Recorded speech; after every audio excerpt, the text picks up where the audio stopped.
Bonjour à tous, comment allez-vous? Aujourd'hui, nous allons parler du scepticisme. L'émission précédente, on avait parlé du dogmatisme et là, nous allons parler du scepticisme. Je vais y arriver. N'oubliez pas de vous abonner, petite parenthèse, de cocher sur la petite cloche pour la notification et sur ce, c'est parti. Donc, la définition, d'abord on va prendre la première définition qu'on a. Concernant la philosophie, on parle de doctrine, sentiment des philosophes. Donc un sentiment dont le dogme principal est de douter. De n'affirmer rien. Voilà. De tenir leur jugement en suspens sur chaque chose. Bien, il y a une sorte de ni en haut, ni en bas, ni à gauche, ni à droite. On doute, on n'affirme rien. Et on met tout en suspens en fait. Bien, donc on ne donne pas de direction. Jusqu'ici, c'est louable parce qu'en fait, on ne veut pas t'influencer. Bien. Ensuite, dans le langage plus courant, on parle maintenant de la disposition d'esprit des personnes qui affectent de douter de tout. Et là, quand on parle de la définition philosophique et qu'ensuite on parle de la définition un peu plus familière, on s'aperçoit qu'il n'y a plus l'effet de ne rien affirmer pour ne pas influencer ou de laisser en suspens pour dire écoute, on verra, on attend d'autres informations pour tenir une conclusion et tout. Là, on parle du doute. Et on ne parle pas de douter, de ne rien affirmer, on dit douter de tout.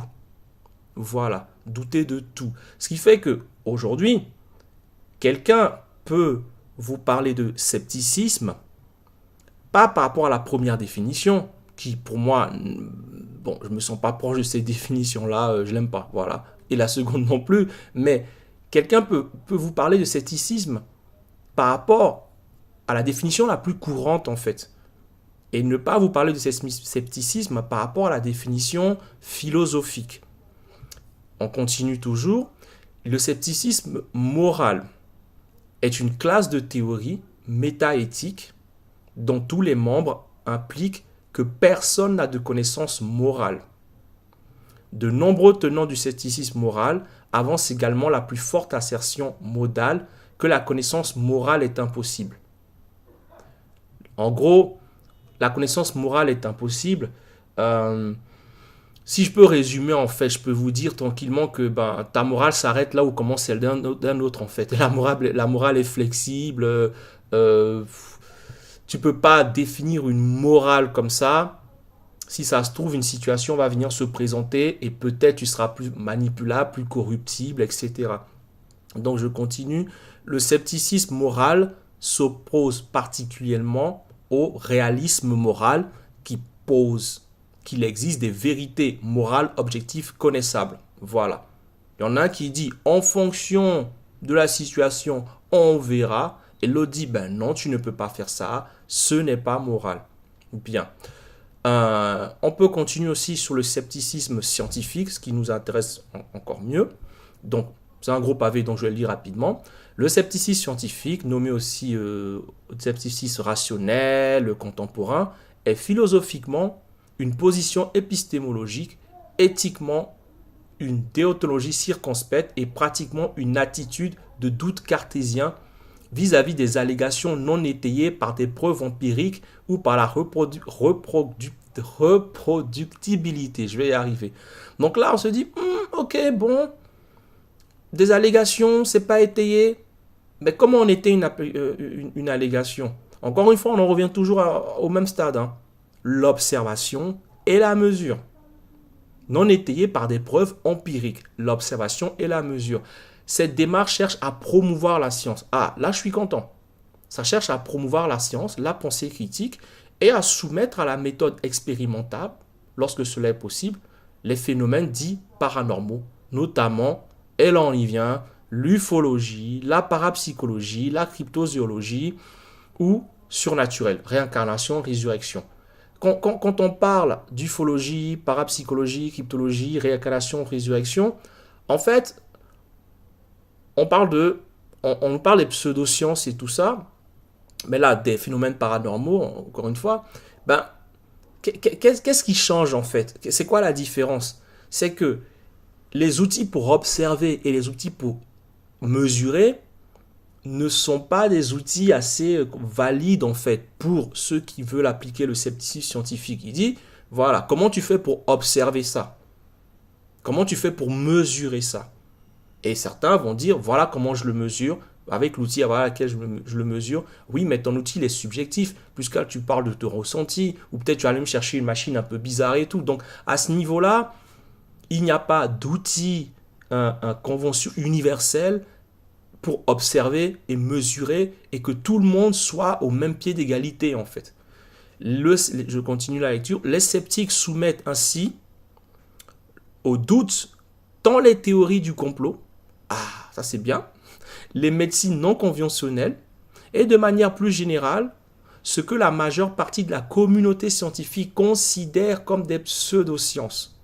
Bon, on a parlé de dogme dans la vidéo précédente, et là, regardez bien ce que la majeure partie de la communauté scientifique considère. Je vous avais dit que parmi les scientifiques, il y a des dogmatiques qui agissent de manière politique, agissent de manière philosophique et agissent de manière théologique sans même s'en rendre compte. Là, on en revient à la science.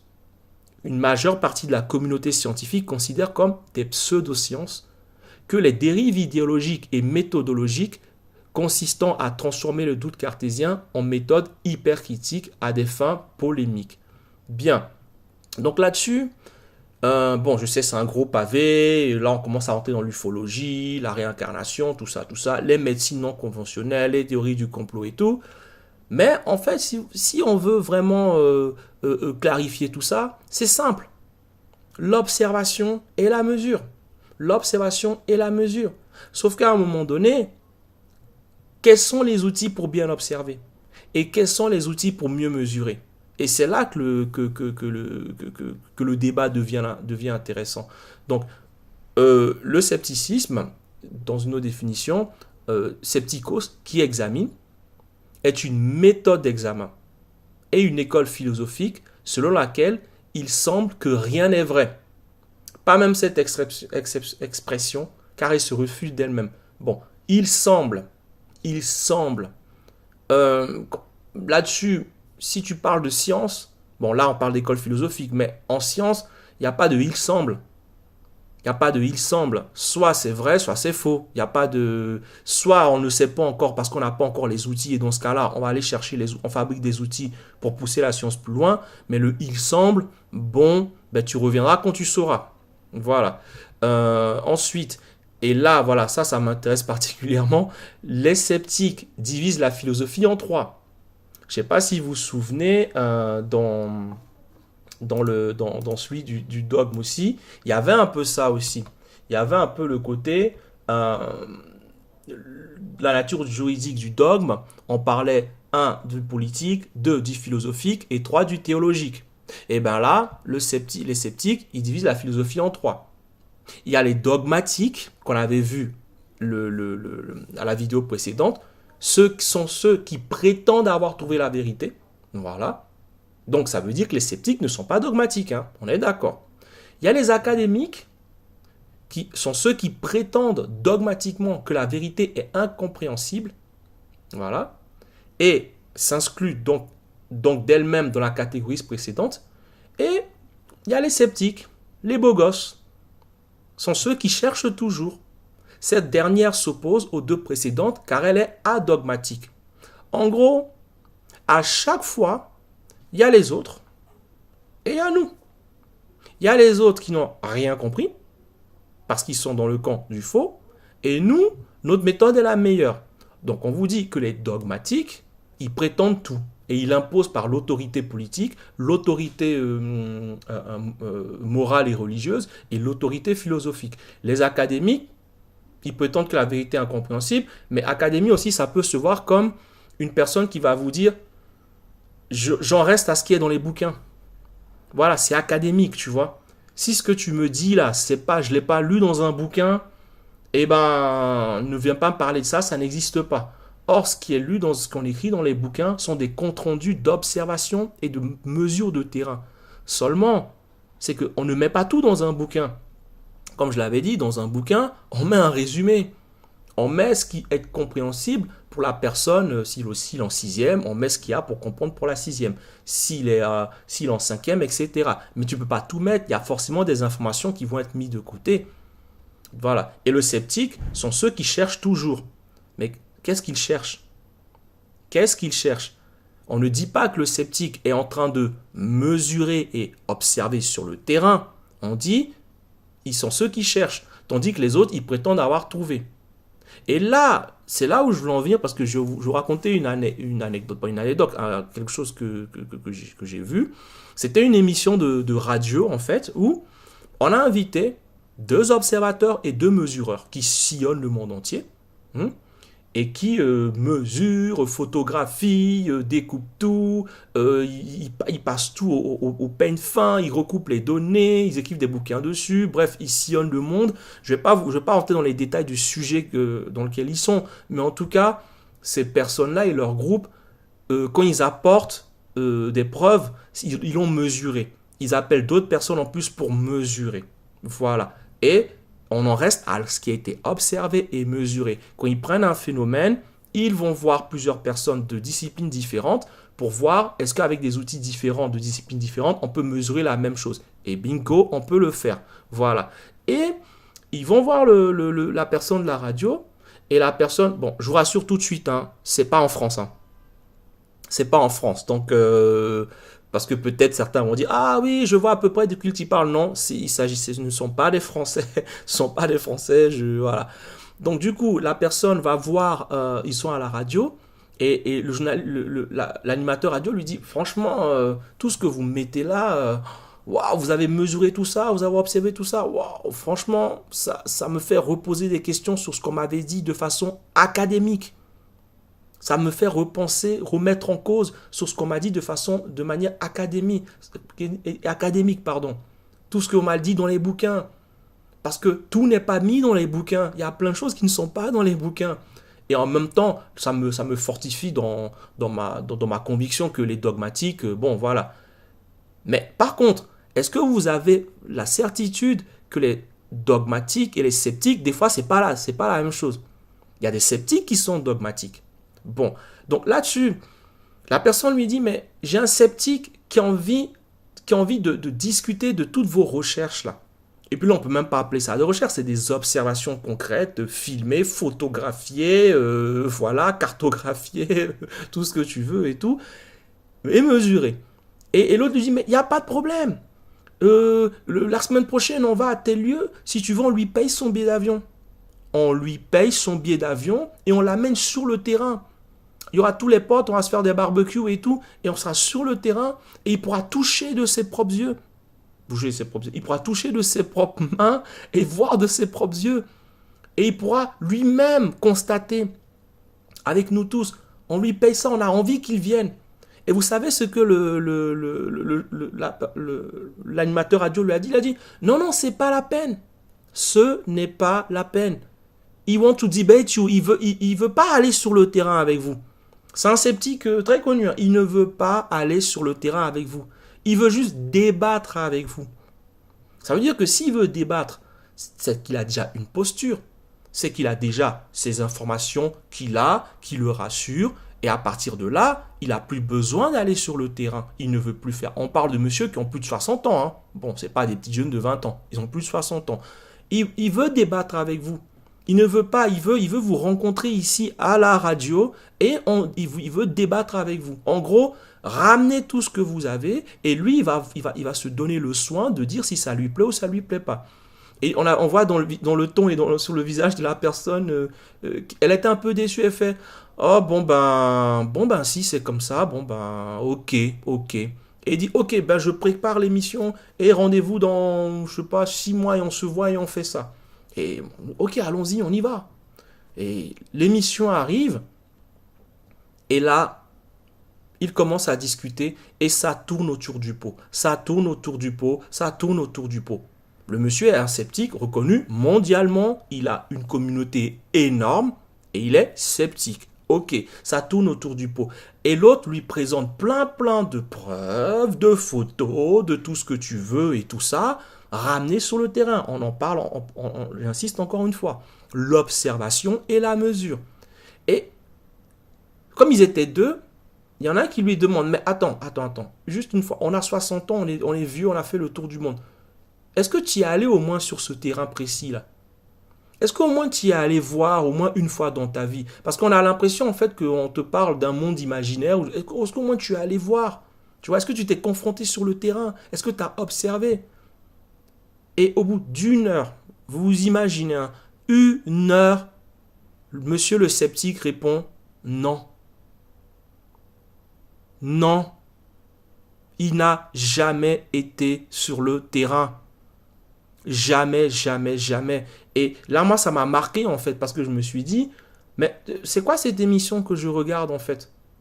Et là, j'ai percuté, j'ai fait, mais tu es... Mais t'es bête, Olivier. On t'a dit qu'il est sceptique. Depuis le début, on te dit qu'il est sceptique. Tu t'attendais à quoi, en fait? Il est sceptique. Il est sceptique au début, il sera sceptique à la fin. Et c'est là que je me suis dit, ah ok, en fait, il y a beaucoup de postures en fait. Oui, il y a beaucoup de postures.